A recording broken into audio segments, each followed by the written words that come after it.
Well, it is a pleasure today to be with you on the Deliberate Orthodoxy podcast, and I am blessed to have Congresswoman, I guess, State Senator Beth Mizell here with me today. And I told her as she came on that this was my first foray into interviewing a public figure and that sort of thing. But I am just blessed to know Beth and to have been her pastor there for a little while and just seeing God just grow her. And if this is the first time you have turned on the Deliberate Orthodoxy podcast, most of the times we're dealing with matters of doctrine and those sorts of things. But this is the second in a four-part series on how to live Christianly in our current political environment. And if you enjoy this, if you enjoy the conversations, if you enjoy this podcast, if you're watching it on YouTube or whatever streaming service, just like it, subscribe to it. And we would love for you to check out our content. And so, Miss Beth or Senator, Mizell, I don't know which I should call you in this more official capacity. Whatever you want to say. Whatever I want to say. Well, I've already told everyone you're a state senator, but why don't you introduce yourself a little further? And if you could, just kind of start us down the road of, sharing with us a little bit about your background and how kind of the route you took into public office. Well, that's quite a journey, actually. But I think it helps to know where I'm coming from. Grew up in a little town, Bogalusa, live in a small town, Franklinton, and what I call the toe of the boot in Louisiana. Right. And my district, my Senate district, is all of the parish that is Washington, northern St. Tammany, and eastern Tangipahoa. The common thread among those areas is the ruralness of them. Other than that, the demographics cover wealth and poverty, a strong engagement from local governments, very little engagement from local government. So the need is really great in some areas for government assistance of one kind or another, but there is a real awareness of being engaged with government. So that's my district, and grew up Bogalusa. Had no plans to be political. I had a preschool in St. Tammany for 17 years, loved it. St. Tammany is a very comfortable place to live.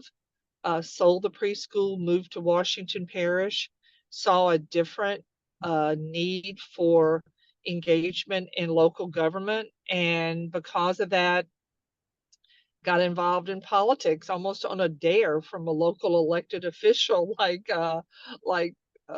I was kind of asking him a question, and he accused me of being an activist because I asked a question. So it was like that kind of made me curious, and that anyway. So I think it came down to sometimes while you're waiting for somebody to fix things, you got to realize you're the person. So I know there's some biblical examples of that, but it's like I tell people all the time, if you feel a political itch, please scratch it, because there's a reason that that is being brought to you. So anyway, that's kind of led me to where I am today. Absolutely. Well, I know because I know you, and I know not everyone, especially here in North Louisiana, because I'm, of course, up here in Ruston now, a long ways from Franklinton. And so I know a lot of people here and those that may watch this don't really know your background. And I know you mentioned, of course, you got this background in education and the Child Learning Center, those kind of things. But I'd like to know a little bit about your faith journey, because we're talking about how to live Christianly, in the midst of these things. And so could you share a little bit about your faith journey and how your faith has sort of affected how you serve in public life? Right. I think that it's interesting. As a young person, and now that I'm a grandmother, I watch my grandchildren developing their journey of faith, and I think, as a teenager, I was telling my grandchildren the other day, my parents quit going to church for whatever reason, and I started going to an Episcopal church, Mhm. kind of on my own. Like, and my daughter said, "Mom, why you were 16? Why would you?"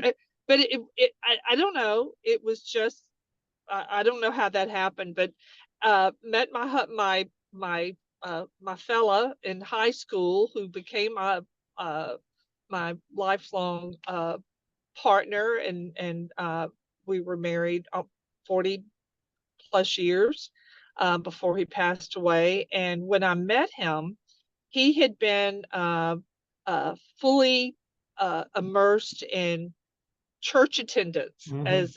as a Baptist, a rural Baptist, Yes. Wednesday night, Sunday night, everything, very involved. And I was started going to church with him, and he went into the Navy after we were married, and I was still not baptized. I was still had been just churched to a point, but never had an experience where I really gave my heart to Christ. Yeah. And a beautiful, we had a beautiful relationship with some young married couples. And it's funny, I haven't thought about this in that way in a long time, but Yeah. in Slidell, he was in the Navy, I was working in New Orleans, and it was a young married couples group. And I remember what I couldn't identify at the time, but an incredible feeling of prayer over me. And I Mhm. think the other married couples, maybe I was their, mission project. I don't know, but but I'm grateful for it. Yeah, thank God for it. And Yeah. and at that point, I made a profession of faith, and basically just gave my life to Christ and was baptized as I guess I was 20 at the time. And from that, really from that point, have just learned the only way to survive is to lean on Christ to get you Yes. through where you are in life. Yes. Um, you know, Probably as a young person, the struggle was uh, my husband and I went through several miscarriages before we had our two children, Mhm. healthy children. And so, you know, I'm thankful. I don't know what people do without a relationship with Christ, and the faith that gives you to handle the day to day miseries, but also the joys of life. So, uh, that relationship deepened with Christ as um, you lose people, you try to reconcile with why you're here. Yes. Or I think that's kind of the question I have a lot as a widow now. Mhm. Like, there's got to be a reason. Yeah. There's got to be a reason that I'm here, and I try to listen very carefully to what God tells me uh, is the direction He's leading me, and I think that colors a lot of what I do, or the intensity that I feel about uh, being the instrument that I believe we all are, Mhm. and just keeping my uh not even just having an awareness of, okay, is this pleasing, is this worthy of why I've been put not only here and still living on this earth, but in the position where I can influence things in a certain direction. So Absolutely. I don't know if that answers your question. I think it does in maybe a Okay. roundabout way, but that's good. I really, and just to give a little bit of, for our listeners or those, I really got to know you, really got to know you through your journey with your husband's illness and then his Mhm. passing. And so I got, I really feel like, as I look back on our relationship as your pastor and you as a member of the church there at First Baptist Franklinton, that's where I really feel like I got to know you. And and Mhm. and I saw your faith, and certainly I saw Bob's faith. I saw the two of you walking together through a Mhm. terribly difficult time. But then after the fact too, the fact that you still had hope. We go Mhm. through dark times, but if you know Christ, you still have hope. We're not we Right. do have hope. Sorry for all the pop-ups there that are coming through. I'm getting emails. But and so certainly I appreciate that so much and appreciate your candor, in that. But as we think about what you're doing now, you went from taking care of preschoolers and kind of, taking care of your farm, and all those things to now dealing with state senators, dealing with lobbyists, all these things. And that's not it's not always black and white. And I No. know you and I have had conversations, about Mhm. that before, and there's always critics. When Mhm. you when you when you enter into public life in the way that you have, very you're not going to please everybody anytime, and Right. Right. Right. it's Right. difficult, and especially when you have a constituency as broad and as you do. And so, as we think about that, and you think about, the decisions and the votes that you have to be involved in, um, how do you navigate that, as a Christian when sometimes there's a bill here and this bill, sounds good on its face, but there's all these things that are behind it. Mhm. And sometimes, you're looking at what's good for one group, but maybe there's some moral gray area. I mean, how do you navigate those Mhm. things as a Christian? I think that there's been a few instances where uh, from the outside there appeared to be some conflict, but one step into it, there was absolute clarity. I can think of, uh, if I could talk about one bill, I did this bill where uh, it required, it was a girl sports bill. You had to be a biological girl to participate in girl sports. And it seemed like a very simple thing.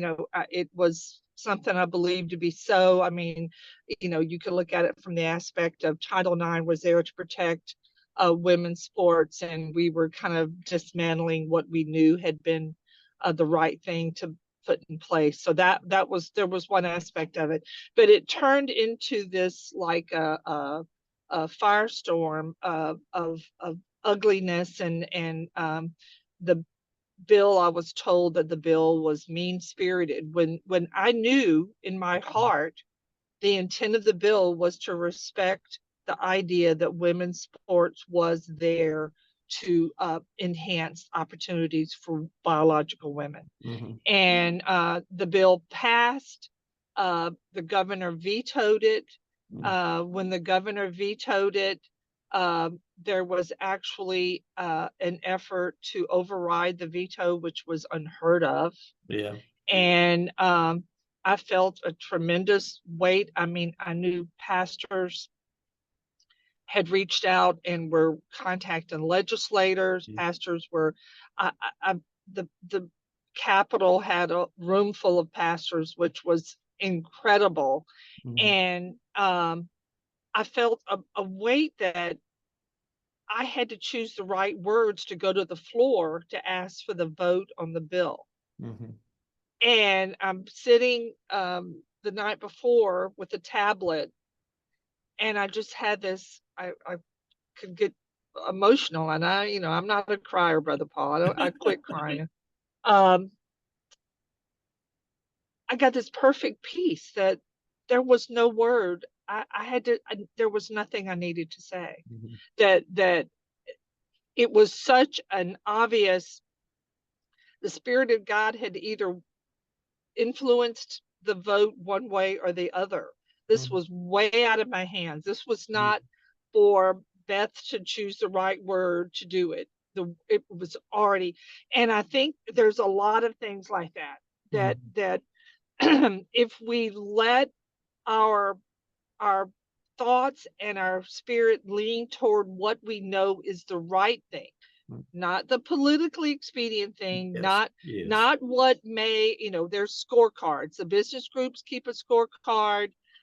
Some of the family centered groups keep a Yeah. scorecard. Some of those don't align with what I believe, uh, either way. I mean, I don't believe one is pro-Christian, one is anti-Christian, one is pro-Republican or anti-Republican. There's we have to navigate it to get to the point of peace for what we believe we're there for. But um, it's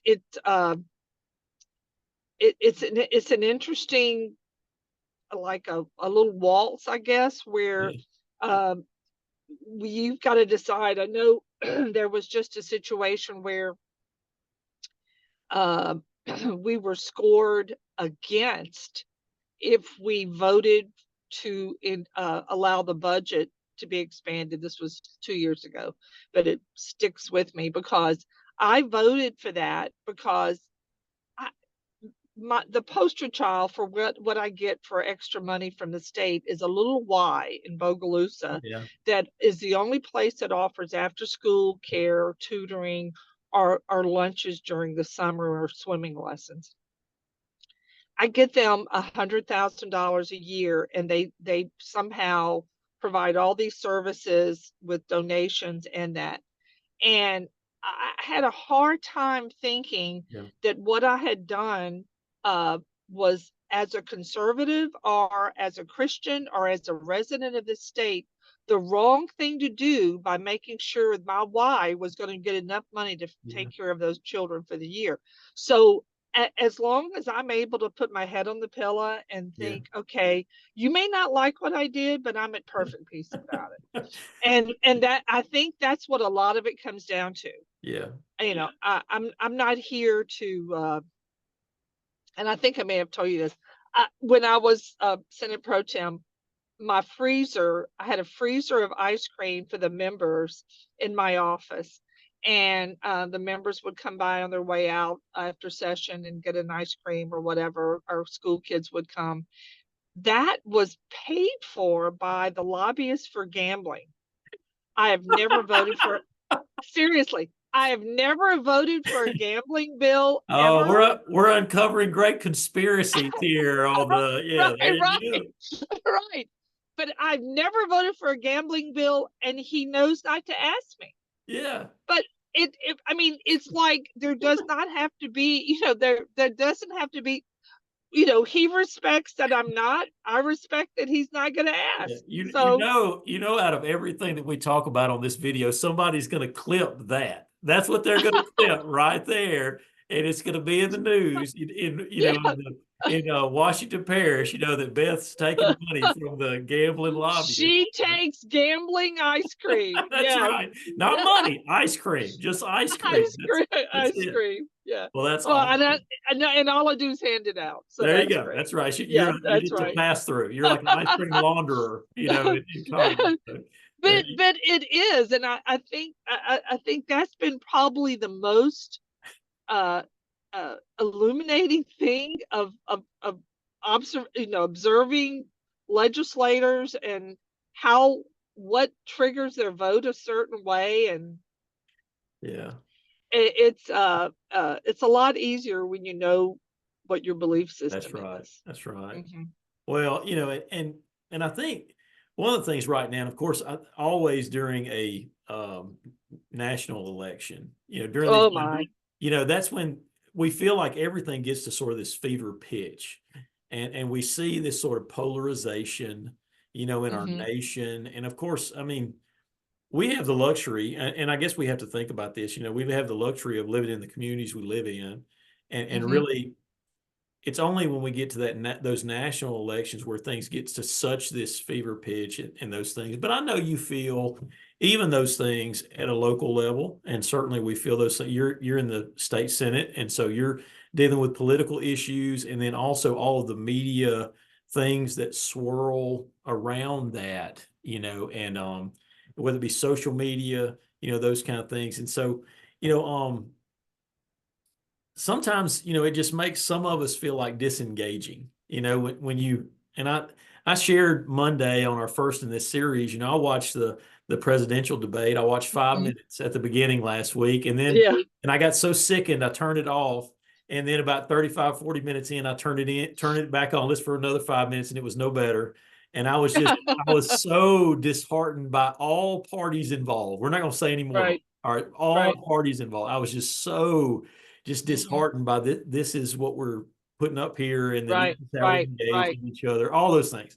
And so it just Right. makes, in some ways, when you're at these times, once every 4 years or so, it just makes you want to just throw your hands up and disengage. And for many Christians, and we see this now, with sort of this separatist kind of mentality, you just draw back and sort of disengage from political life, being active in any of those things. And so, how would you encourage, the person living in Bogalusa, or Franklinton or Hmm. Hammond or Amite, or for us, here in Ruston, Louisiana, Hmm. how Hmm. would you encourage the person that just maybe is just a little fed up with what they see out there in the world, and what they see in the media related to politics? How would you encourage them to maybe re-engage or think about engaging? What a luxury, though, right? Yeah, What a luxury that we have, that we can step away and know that our lives are going to not be touched by the fact that we are not paying attention. yes, that's true. And I think it's incredibly important. And I've told, I love to go to a men's prayer breakfast because they don't quite know what to do with a politician, much less a woman politician. But it's like politics has been up in the Christian's business for generations. Mhm. And if we step away, Yeah, we're totally taking ourselves out of the conversation. yeah, And, between, the Roe versus Wade, but you have everything with what's happened to the curriculum in our schools, and the way the families looked upon. We have the total breakdown of the family right yeah, now. yeah, we do. We have more children being born in families without both parents in the home Yeah, than ever before. yeah, And the idea that we're thinking, oh, it's unpleasant, I don't like the personalities of the candidates, mhm, let me just go back and post this useless information on Facebook, yeah, yeah, and that's going to be my service to humanity. mhm, And it really, it concerns me. I think it's incredibly important that Christians find a way to be influencers in the conversation. You don't have to run for office if that's not where you're headed.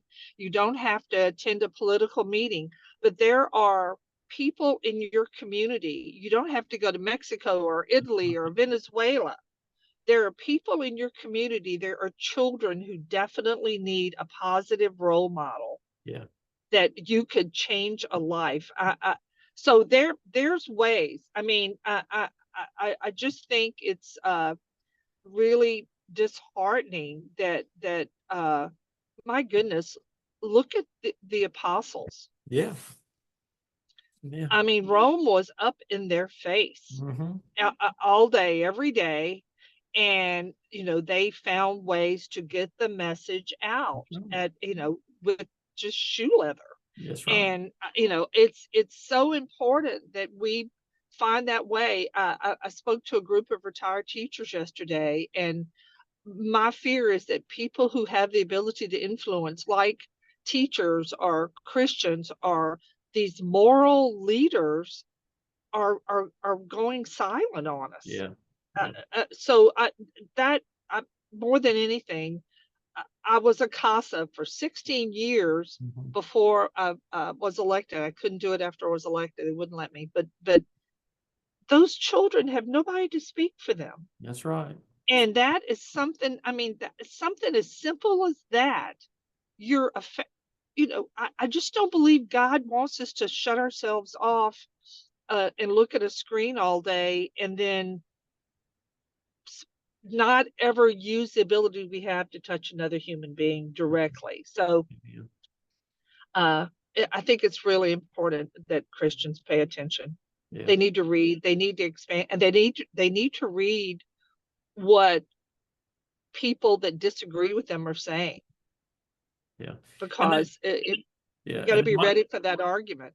And they might do better reading the local paper than watching the national news, Right, right, You know? right, right, And right. and that's where I really I find myself, I mean, it's so easy to get sucked in to things Hmm. that really you have no power to affect whatsoever. It's Hmm. easy to get caught up in in fact, I told my father, how fed up I was, and of course he's of a different generation and also very adamantly, pro one candidate, and so he and I Right. were having this conversation. I said, I'm just going to throw up I don't even know if I'll go vote, and he just went, almost went lost on me. Yes. And, and I, Good for and, him. well, and I told him, of course, I was talking about this particular election going on Yeah, right now, yeah, yeah. and I said, because I do vote, but I said, Dad, I said, we live in the state of Louisiana. I said, Trump's going to carry it by 10 points. What are you worried about my vote for? I mean, this is what we are, but I think that what you said, I mean, you really, I mean, the fact that there's somebody in every one of our spheres that Hmm. we need to be looking, we need to be a voice for the Hmm. defenseless, and we need to be looking, Hmm. for those lives that we can Hmm. impact. Right, And right. certainly you do feel helpless sometimes when you're talking about things on a national level with 370 million people here in the United States. But I can't affect what happens right here in Ruston, and I can certainly affect what happens at my address. And then, beyond that, my community, and can be a voice there. So and you're right about the And apostles. Yeah. and honestly, I think that there's somebody waiting. Yeah. There's somebody, and I don't know. I hate to see waste, and the idea that there's so much need and so little engagement. There used to be, you'd go into a community and there'd be a Lions Club, or Ruritan Club, a Rotary Club, a Kiwanis Club, and now there's not. I Yeah. mean, people are not grouping up for the greater good. Yeah. And so I don't know. We all, that we're supposed to be the salt. Yeah, that's right. That's right. So we got to shake it a little bit sometimes. Yeah, right. Well, I think that is a good admonition for us to end on. All right. If you now I know this is your last term coming up, but we're Hmm. supposed to be the salt. We ought to shake it up. I think that's a good slogan for something. I don't know what, but I think it's I don't know. I don't know it what. sounds good. I'm sorry. I've got That's mowed all my right. grass. I Uh, get allergies. but it's like, I don't know. I just I want to see what I can do. I told somebody this morning that it's Katie bar the door. Yeah. I can put any bill out I want. There you go. That's right. So, I don't have to worry about, offending somebody and election next term. That's So, right. it Right. it's sometimes I've found that, we could talk about bills that frustrate me. And I've worked 2 or 3 years now, I think three, on some underage drinking Yeah. bills. Yeah. Can't get them passed. Shock, right? Shock. In Louisiana, it's hard to pass any bill that would curtail drinking. Yes. So it's that's incredibly frustrating. But I think that sometimes, even when the bill doesn't pass, you're able to have a conversation that wouldn't have taken place. That's exactly And right. that's a lot. I think a lot of what we're here to do is to open, to scratch, Hmm. maybe to scab off, or to open the door, or Yeah. whatever illustration works. But is to open that channel, maybe. Amen. Amen. Hmm. And give a reason for the hope that we have in us, Yeah, Exactly. that's it. Exactly. That almost sounds biblical, doesn't it? I'm telling Yeah, yeah. you. I'm telling you. But they need to see that as Christians, that we don't close ourselves That's off. right. That's right. Hmm. And I think that's where the love of neighbor will be seen, in I us. think so. But it's but the enemy, and I say the enemy, the world and the world system wants us to feel helpless, and Hmm. wants us to just gather in our own little conclaves, and certainly we need to be engaging. And I'll always say, I always have people all the time, especially when my children were younger. And of course, everybody thinks this is the worst time to live on the face of the earth. Once your kids are grown Right. and up and Right. grown, and I'm like, well, things Right. aren't that bad. But I've had people tell me many times, if I were, I just wouldn't even bring children into this Right. world. Oh, And I remember somebody telling me that yeah, you when my remember daughter was a you heard the baby. Yeah. same thing, and you're a little ahead of Yeah. me. Yeah. But and I've tried to remember, and I've tried to tell them, well, the world needs my children, and they Right. they need the children of Right. Christians. Right. Right. If we don't keep raising children who know the Lord and understand virtue and what's moral and right, if Christians aren't raising children to know and seek the Lord, then how's the Right. next generation going to know and seek the Lord? So More salt. that's More it. salt. That's it. Well, I appreciate you so much giving me this time. It's just been a blessed visiting with you, if nothing else. And Well, such a treat for me. Such a oh, treat for it's me. great. It's great. Well, I'm gonna shut down the stream here, and so thank you so much for coming on here today. Thank you. Thank you, Brother Paul.